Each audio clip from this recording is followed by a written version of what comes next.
Baseball season is upon us. Opening day is just over a week away, and today, all Clemson Tigers has a very special guest, Clemson head baseball coach Erik Bakich. Hey, coach, how you doing today? Hey, Jason, how you doing? Thanks for having me. We appreciate you taking a few minutes out of your busy schedule to join us today. I know you guys got to be busy up there with opening day so close. Yeah, we're plugging away. So your team was so close to getting out of the regional round, last year. How have they used that experience and the way it ended to maybe fuel them over the off season?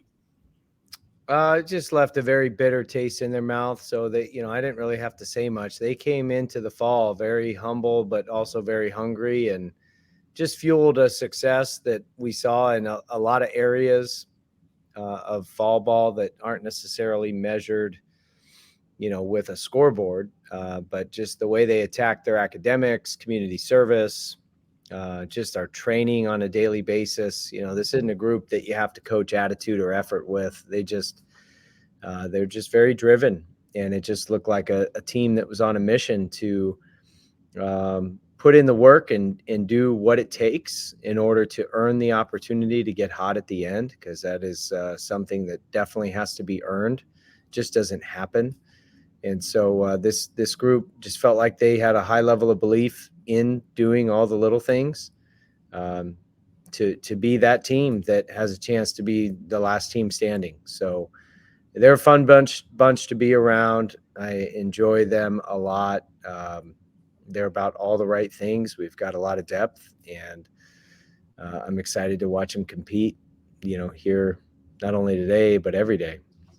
Yeah, speaking of that depth, you've got a lot of that, a lot of experience returning. How does this roster shake up from a depth standpoint compared to some of the others you've had in the past, maybe up there at Michigan? Um, Probably the most total depth, 1 to 40.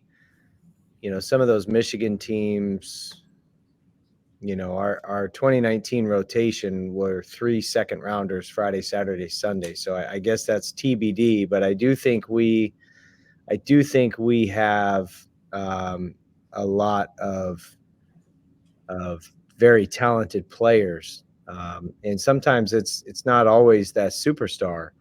It's the guys that have a lot of talent, but very very talented from the neck up as well, that form the team. So it's not always about having that top end guy, but having a very balanced pitching staff, very balanced lineup. So that's what this feels like.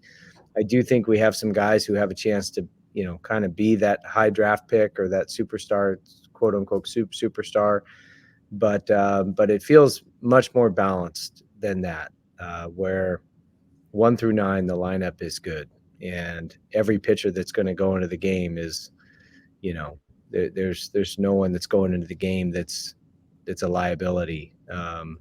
Not that they're, you know, somebody might not, have a perfect ERA, but it just feels like that. It feels like with a combination of experience plus talent, there's a lot of options there, and that's not even counting the freshmen. There's a couple of freshmen positionally and a few freshmen on the mound that we're going to have to find some opportunities for them as well, because they're very skilled. They're just probably going to start out behind some of the older guys.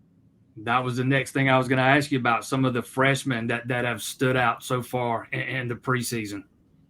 Yeah, positionally, Jaron Purify and Devin Parks are going to be household names with Clemson baseball in the future. They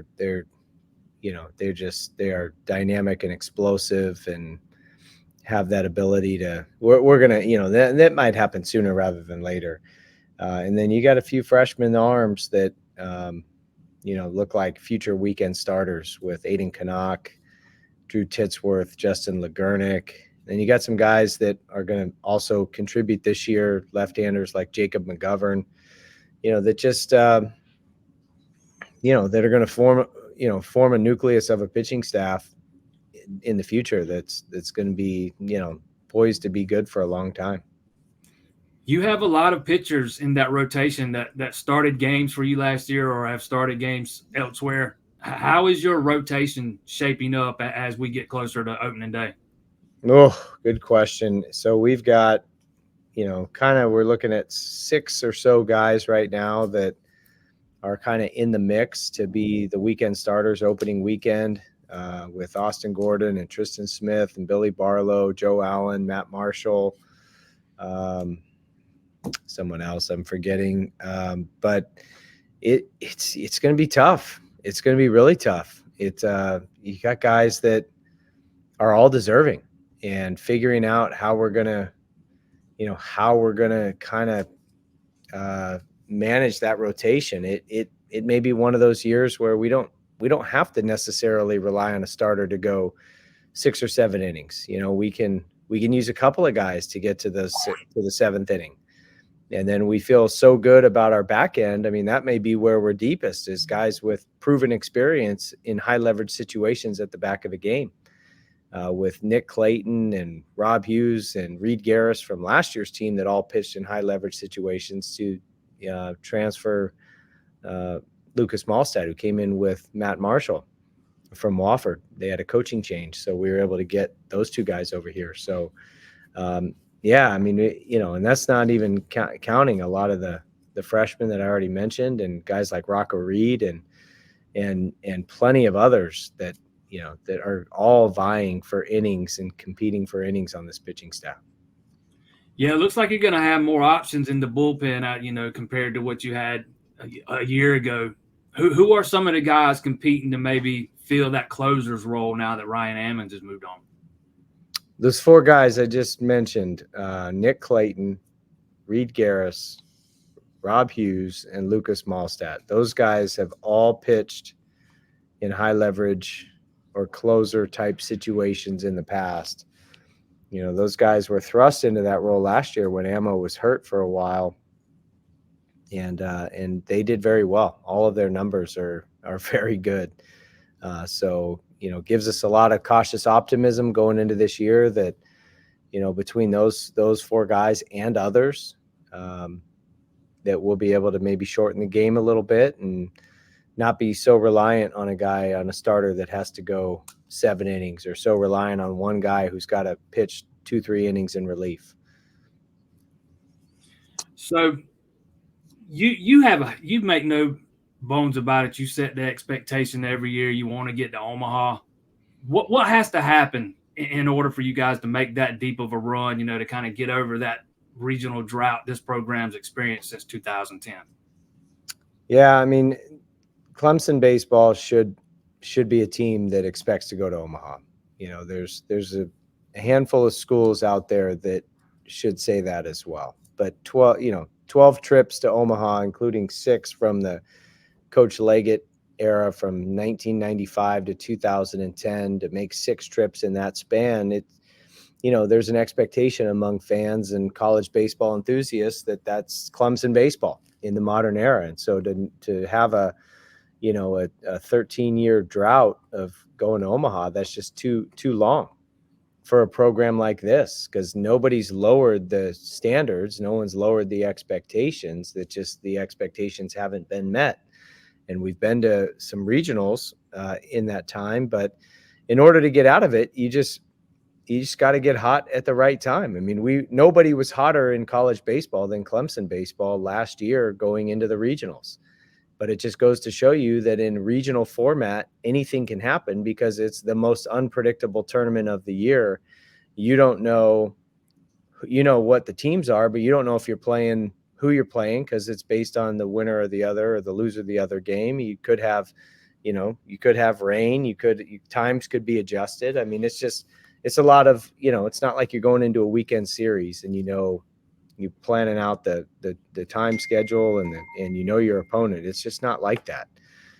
So there's that variable of the unknown, which factors in, but it's the same for all the regionals. So that's not an excuse. There are no excuses. It's just, you got to get hot at the right time, and you just got to hope that you have put in enough that you can catch some breaks and find a little bit of luck, but be fortunate enough to be one of those teams that's earned the opportunity to get hot at the end. And we were hot. We just didn't execute. You know, that's the other thing. You got to execute. And for whatever reason, you know, we weren't able to close that game out in the 9th inning, and we weren't able to, you know, do enough offensively to score that run in the bottom of the 10th when we had bases loaded, nobody out. So we have no one to blame but ourselves. And ultimately, it's just going to happen.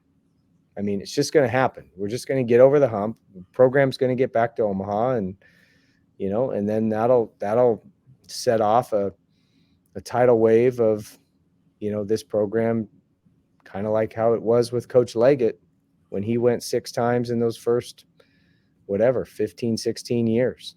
And it'll be like that again, where the idea is that Clemson baseball's in Omaha more than it's not. But you got to earn it. And it takes what it takes. And it takes an entire staff of coaches, staff members, takes an administration, takes players, takes everyone that is just 100% all in all the time. And that's what we've got. You know, we just got to do it. Well, I appreciate you taking a few minutes out of your busy day to talk to us, Coach. Good luck this season. And we'll see you at the ballpark. All right, Jason. Appreciate it, man. Thanks for having me. Hey, thanks, Coach. All right. See ya.